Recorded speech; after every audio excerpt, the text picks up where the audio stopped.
નમસ્કાર દર્શક મિત્રો, BHTV ન્યૂઝમાં આપનું હાર્દિક સ્વાગત છે। પંડિત દીનદયાલ ગ્રાહક ભંડાર મારફત વિતરણ કરાતું કલ્પતરુ મીઠું હજારો પેકેટ બિનવારસી હાલતમાં મીંઢોળ દિવેર નર્મદા કેનાલની પાસે પડેલ છે। રાજ્ય સરકારની યોજના મુજબ ચણા, તુવેર દાળ, ખાદ્ય તેલ, ખાંડ અને મીઠું રાહત દરે વિતરણ થાય છે, જેમાં કલ્પતરુ ડબલ ફોર્ટિફાઈડ પ્રીમિયમ ક્વોલિટીનું મીઠું NFSA તથા નોન NFSA BPL કાર્ડ ધારકોને કાર્ડ દીઠ 1 કિલો માત્ર ₹1 પંડિત દીનદયાલ ગ્રાહક ભંડાર મારફત વિતરણ કરવામાં આવે છે।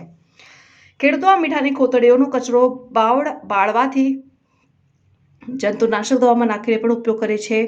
સાદલીથી શિનોર વચ્ચે આવેલ મીઠોળ નર્મદા કેનાલથી દિવેર તરફ જવાના કેનાલના રસ્તે આ સરકારી મીઠાની હજારો કોથળીઓ બિનવારસી હાલતમાં પડેલ છે અને જેને કોઈ રણીધણી દેખાતું નથી। દુકાનદારો દ્વારા મીઠું રેશન કાર્ડ ધારકો આપવામાં આવ્યું છે કે કેમ પણ તપાસનો વિષય છે। શિનોર મામલતદાર કચેરીના પુરવઠા વહીવટ સંભાળતા સંલગ્ન ખાતાના નાયબ મામલતદાર આની તપાસ કરીને સત્ય બહાર લાવશે ખરા।